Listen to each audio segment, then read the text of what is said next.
시편 23장에 기록된 주님과 함께하는 감동의 서정시를 감상해 보겠습니다.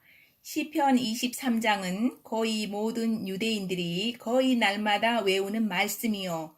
특히 군인들이 군대로 징집되어 가거나 전쟁터에 나갈 때 쪽지에 써서 가슴에 넣고 늘 외우는 말씀이요. 의지하는 말씀입니다.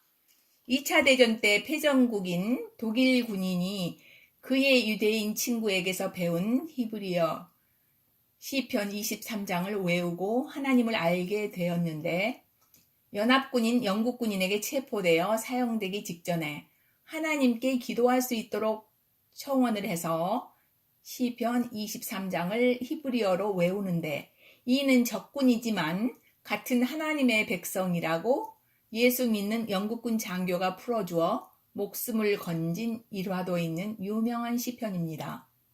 그러나 우리는 내면적인 이스라엘로서 시편 23장이 얼마나 큰 의미가 담겨 있고 생명의 성숙 과정을 아름답게 담았는지 놀라운 사랑의 말씀으로 우리에게 와 있습니다.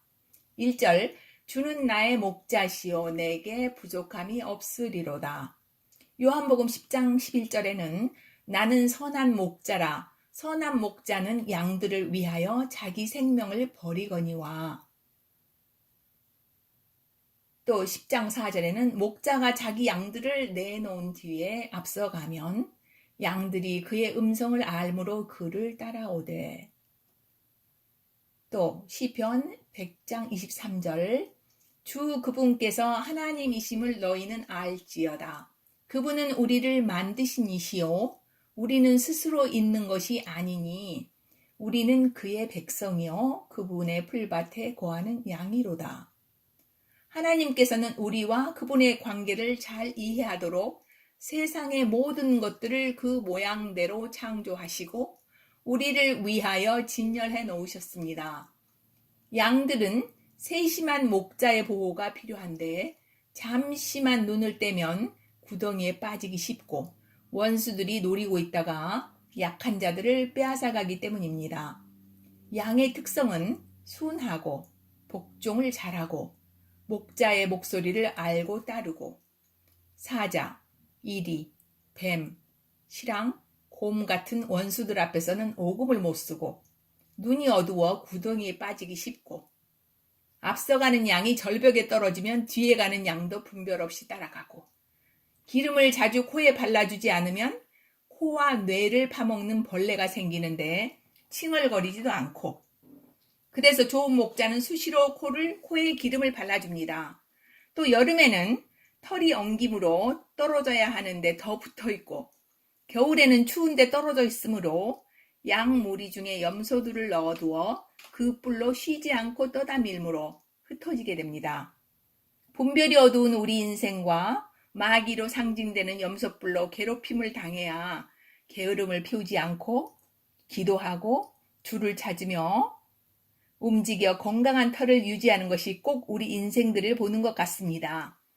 이것이 애굽된 세상에서 우리를 이끌어내어 돌보심입니다. 2절, 그분께서 우리를 푸른 풀밭에 누이시며 잔잔한 물가로 인도하시고 우리가 중생하여 세심하고 자애로운 목자께서 어린 아기를 다루듯이 그의 생명의 말씀을 꼴로 먹도록 인도하시고 평강이신 그분의 생수로 먹이심으로 온갖 시름과 재리의 염려와 삶의 걱정들로 찌들은 우리가 평강을 얻게 됩니다.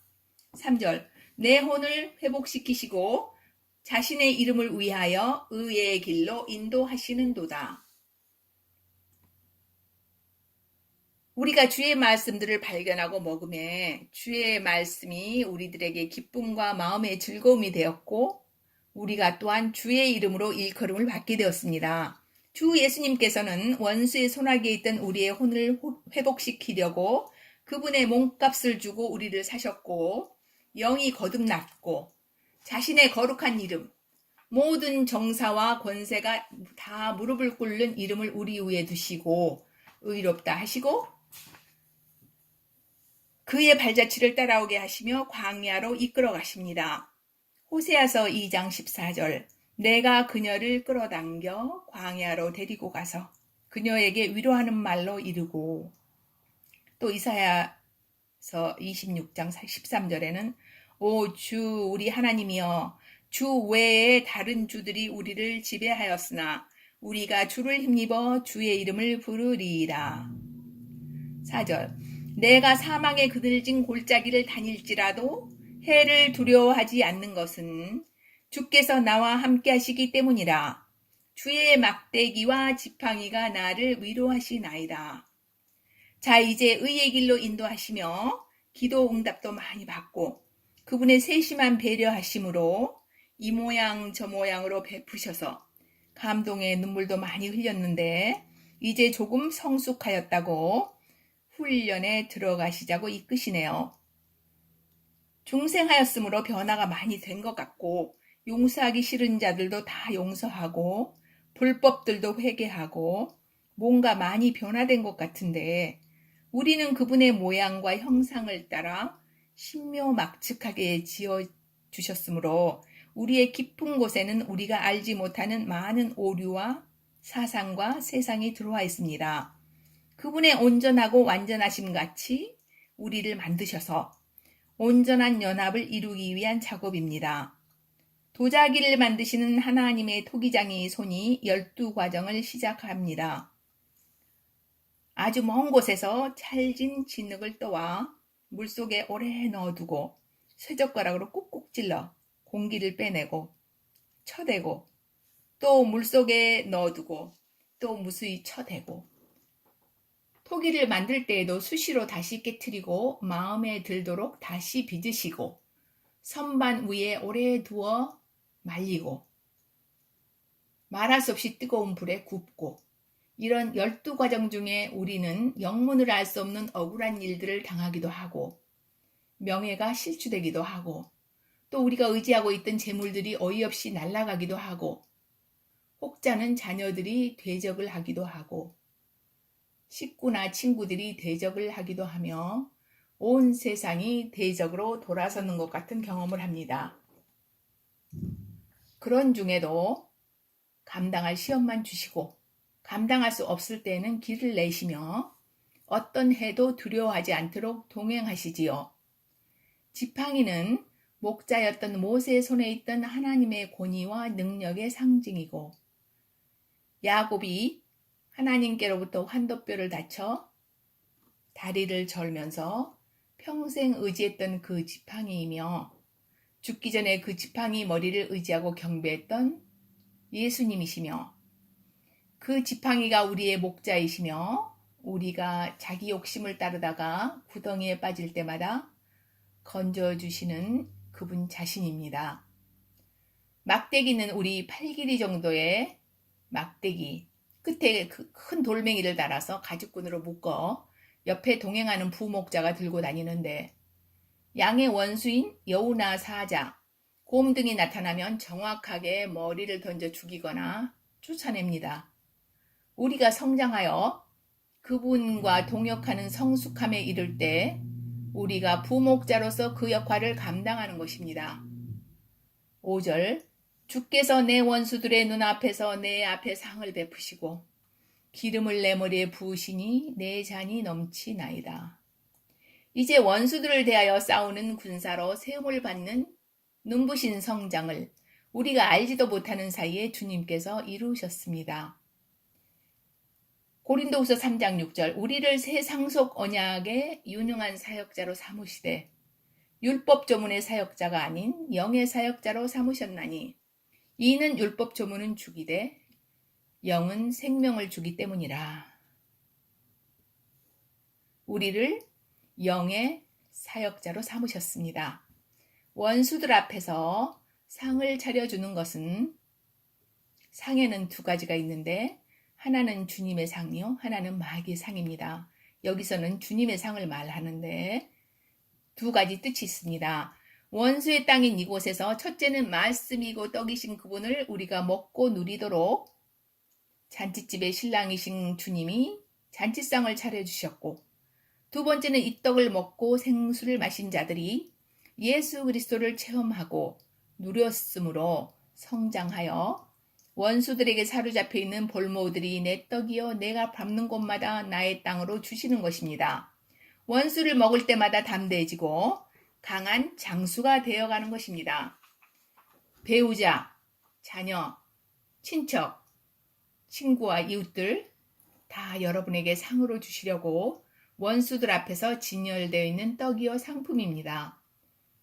핍박과 몰이해 조롱도 감사하시고 그들을 축복하고 또 축복하시고 하나님께 이 영혼들을 제게 주소서라고 청구하십시오. 축복하였는데 그들이 받지 않으면 다시 돌아와서 이중 축복이 당신의 것이 됩니다. 받으면 축복한 나도 축복이요. 축복받은 자도 축복인 것입니다. 5절 내 머리에 기름을 바르시니 우리의 머리이신 그분이 왕권과 제사장권을 가지고 머리에 기름이 넘침으로 몸인 우리에게도 히브리서 1장 9절에서처럼 기쁨의 기름이 충만합니다.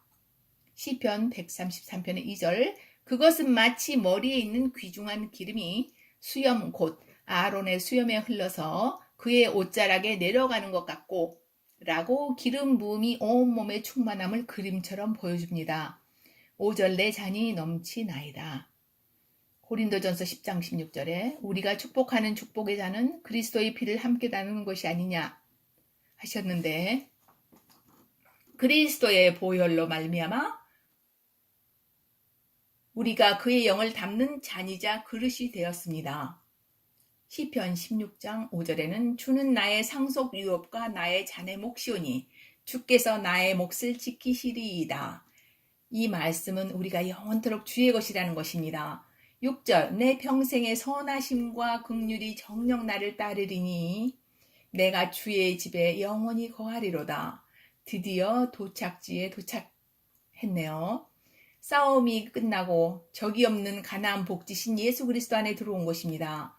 시편 27장 4절에는 내가 주께 바라던 한 가지 바로 그것을 구하리니 곧 나로 하여금 평생토록 주의 집에 거하여 주의 아름다움을 바라보며 그분의 성전에서 여쭙게 하는 것이라.